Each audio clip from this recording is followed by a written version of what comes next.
1945년 5대의 TBF 어벤저 항공기가 버뮤다 삼각지대 주변에서 일상적인 훈련을 위해 비행에 나섰습니다. 훈련 중 맑은 일기예보에도 불구하고 항공기는 강한 비와 강풍을 맞았어요. 조종사들은 매우 당황했고 항법 장비가 작동을 멈췄다고 보고하기 위해 기지에 무전을 쳤습니다. 한 대라도 연료가 10갤런 아래로 떨어지면 모두 함께 내려갑니다. 라고 마지막 교신을 한 후 정적이 불렀어요. 5대 여객기와 14명의 탑승객은 다시는 발견되지 않았고 소식이 끊겼습니다. 1492년 크리스토퍼 콜럼버스는 신세계로 향하는 첫 번째 항해에서 버뮤다 삼각지대를 향했어요. 콜럼버스는 어느 날 밤 배의 갑판에 있을 때 멀리서 거대한 빛이 나타난 것을 발견했고 전에 본 적이 없는 것이라고 보고했습니다. 콜럼버스는 방향을 찾기 위해 나침반을 보았고 나침반은 불규칙하게 움직이고 있었어요. 여러분은 버뮤다 삼각지대가 어떤 세계 지도에도 표시되지 않는다는 걸 눈치챘는지도 모릅니다. 그 이유는 공식적인 기관들이 이 지역이 실제로 존재한다는 것을 인정하지 않기 때문입니다. 1918년 3월 306명의 선원을 태운 USS 사이클롭스는 바비도스를 떠나 볼티모어로 향했습니다.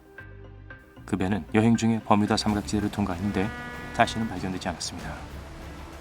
사이클롭스는 조난 신호를 보낸 적이 없고 아무런 설명 없이 사라져서 버뮤다 삼각지대에서 실종된 선박 중 가장 큰 배가 되었습니다. 잔해도 발견되지 않았어요. 버뮤다 삼각지대에서 얼마나 많은 배와 비행기가 사라졌는지 아무도 정확히 모릅니다. 대략 50척의 배와 20대의 비행기입니다. 대부분의 경우 실종 원인이 밝혀지지 않았고 잔해도 남아있지 않았습니다. 1800년 USS 피커링이라고 불리는 대형 범선이 미국에서 출발해서 서인도 제도로 가는 길이었습니다. 그 배는 90명의 선원과 함께 버뮤다 삼각지대로 향했고 연락이 끊겼습니다. USS 피커링은 버뮤다 삼각지대에서 사라진 것으로 확인된 최초의 선박이었어요. 폭풍 때문에 배가 사라진 것으로 추정되지만 잔해가 발견되지 않았기 때문에 확신할 수는 없습니다. 윌리엄 셰익스피어의 유명한 희곡 템퍼스트는 버뮤다 삼각지대에서 영감을 받았습니다. 선원들은 영국으로 돌아와 선박이 신비롭게 사라진 바하마 인근의 위험한 해역에 관한 이야기를 들려주었습니다. 이 이야기는 셰익스피어에게까지 전해졌고 신비로운 땅으로 항해 중인 배를 데리고 가는 폭풍에 대한 그의 작품에 영감을 주었습니다. 셰익스피어의 희곡에 나오는 난파선은 17세기 배인 시 벤처호의 바탕을 두고 있습니다.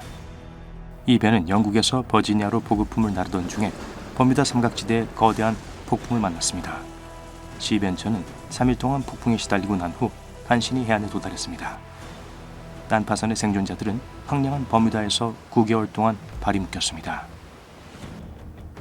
TBF 어벤저 항공기가 실종되었을 때 대대적인 수색작전이 실시되었습니다.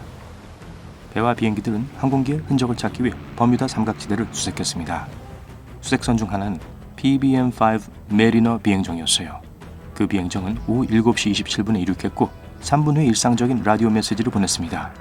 그 후 다시는 소식이 없었습니다. 구조 비행정이나 어벤저 5대의 흔적은 발견되지 않았습니다. 이 모든 비행기가 사라진 것에 대해 대규모 조사가 시작되었지만 아무것도 발견되지 않았습니다.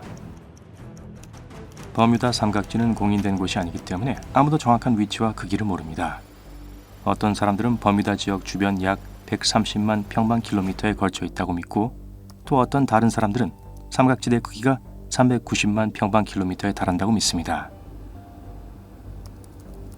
버뮤다 삼각지는 세계에서 가장 왕래가 많은 수송 경로 중 하나입니다. 몇몇 회의론자들은 이 사실이 버뮤다 삼각지대 미스터리의 답이라고 믿습니다. 통계적으로 붐비는 지역일수록 사고와 실종의 빈도가 높기 마련이죠. 이것이 말이 되긴 하지만 버뮤다 삼각지대의 미스터리는 실종 빈도가 아니라 실종의 이유나 잔해가 발견되지 않았다는 점입니다. 버뮤다 삼각지대는 대서양에서 가장 깊은 곳인 밀워키 딥이 위치한 곳입니다. 이 지역의 최대 깊이는 8,200m가 넘습니다.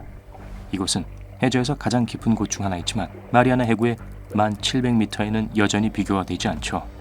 하지만 그런 엄청난 깊이 때문에 잔해가 발견되지 않은 것일 수도 있습니다. 버뮤다 삼각지대는 상당히 격렬하고 변덕스러운 날씨로 유명합니다. 폭풍은 빠르고 예기치 않게 나타났다가 곧 사라집니다. 눈 깜빡하는 사이에 놓칠 수도 있어요. 그래서 조난 신호를 보낼 시간이 없었는지도 모릅니다. 조종사와 선원들은 낙천호가 다가온 것을 전혀 몰랐던 거죠. 다시 1800년 USS 인서전트호는 해안기지에 잠시 멈춰 있다가 바다로 돌아가기 전에 정찰을 하던 중이었습니다. USS 인서전트가 마지막으로 목격된 것은 그때였습니다. 그 무렵 서인도 제도에 심한 폭풍이 몰아쳤다고 합니다. 폭풍이 너무 강력해서 USS 인서전트와 USS 피커링을 모두 침몰시켰을 수도 있어요. 두 선박은 거의 같은 시기에 사라졌고 피커링호처럼 인서전트의 잔해도 발견되지 않았습니다. 통속적인 이론은 거대 파도가 많은 실종에 책임이 있다고 주장합니다. 과학자들은 거대 파도를 극심한 폭풍 파도라고 부릅니다. 서로 다른 날씨 패턴이 동시에 일어나서 30m 높이에 이르는 크고 예상치 못한 파도를 일으킵니다. 목격자들은 거대 파도가 마치 거대한 물의 벽처럼 보인다고 말합니다. 이 파도는 왜 배들이 아무런 흔적도 남기지 않고 빠르게 가라앉는지 설명해 줍니다. 조슈아 슬로컴은 매우 재능 있는 항해사였어요. 그는 최초로 혼자서 세계 일주를 한 사람이었습니다. 하지만 안타깝게도 버뮤다 삼각지대의 상대가 되지 못했어요. 1909년 11월 슬로컴은 아내에게 작별을 고하고 평소 겨울 여행 중 하나인 서인도 제도를 향해 출발했어요. 슬로컴의 아내는 몇 달이 지나도록 아무런 연락도 없자 실종 신고를 했습니다. 그는 버뮤다 삼각지대로 사라지기 전에 마이애미에 보급품을 요청했다고 합니다. 일본 해안에서 조금만 벗어나면 태평양의 버뮤다 삼각지대가 나옵니다. 용의 삼각지대라고 불립니다. 1950년과 1954년 사이에 이 지역에서 9척의 배가 흔적도 없이 사라졌습니다. 가이오마루 5호가 이 설명할 수 없는 실종 사건을 조사하기 위해 보내졌는데 이 선박마저도 사라졌습니다. 이 사건 이후 일본 당국은 이 지역을 위험지대로 규정하고 선원들이 이곳을 피하도록 권하고 있습니다. 해저에서 부패하는 유기체들이 대량의 메탄가스를 방출하여 물속에 갇히게 됩니다. 이 가스는 계속 축적되다가 펑! 폭발할 수 있습니다. 가스가 표면으로 솟구쳐 올라와서 분출합니다. 만약 배가 이런 폭발을 발생하는 곳에 있게 되면 물의 밀도가 훨씬 낮아져서 배가 빠르게 경고 없이 침몰하게 됩니다. 과학자들은 이것이 버뮤다 삼각지대에서 발생한 많은 실종의 원인이 될 수 있다고 믿습니다. 이 이론이 그럴듯하긴 하지만 그럴 가능성은 없어 보입니다. 미국 지질조사국은 지난 15,000년 동안 버뮤다 삼각지대에서 대규모 가스 방출은 없었다고 밝혔습니다. 2015년 7월 플로리다 해안에서 출항한 2명의 10대가 실종되었습니다. 두 10대가 무엇을 하고 있었는가는 미스터리입니다. 그들은 부모님에게 그냥 낚시하러 간다고 말했지만 친구들에겐 바하마로 건너간다고 말했어요. 그들이 떠난 직후 일련의 뇌우가 그 지역을 향해 이동했고 소년들의 소식을 다시는 들을 수 없었습니다. 24,000km에 걸친 대대적인 수색 작업이 이루어졌지만 안타깝게도 아무것도 발견되지 않았습니다. 1년 후 고장난 아이폰과 일부 개인 소지품이 남겨진 이 두 10대의 배가 버뮤다 해안에서 발견되었어요. 버뮤다 삼각지대 미스터리를 풀기 위한 가장 인기 있고 기이한 이론 중 하나는 찰스 베를리츠의 이론입니다. 그는 그 지역이 잃어버린 도시 아틀란티스가 있던 곳이라고 주장합니다. 그의 말에 따르면 실종된 배와 비행기 그리고 고장난 장비는 모두 아틀란티스를 움직이는 특별한 에너지 결정체가 뿜어내는 에너지 광선에 의해 발생했다고 합니다.